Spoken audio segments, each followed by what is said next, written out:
আমি মুখের কথা শুনি না, আমি নীরবতার শব্দ শুনি। আমি মুখের কথা শুনি না, আমি নীরবতার শব্দ শুনি। আর যেদিন সেই শব্দ ধীরে ধীরে কমে আসে, সেই দিন থেকেই সেই মানুষের জীবন আবার নিজের গতিতে চলতে শুরু করে। তাই আমি জয়দেব শাস্ত্রী, জীবনে এমন অনেক মানুষ আছো, অর্থ আছে, টাকা আছে, পয়সা আছে, গাড়ি আছে, বাড়ি আছে, সম্পত্তি আছে, শান্তি নেই। তারা শান্তির খোঁজ করছো, চিন্তা নেই, জয়দেব শাস্ত্রী আছে। একদিন, এক মুহূর্ত, একটা মিটিং, একটা মিনিট, শান্তি কাকে বলে বুঝে যাবে। জীবনে শান্তি যদি পেতে চাও, একবার আসতে হবে।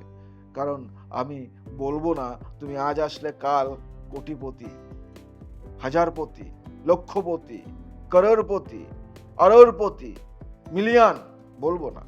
আমি শুধু একটা কথাই বলবো, জীবনে শান্তির দাম সব থেকে বড়।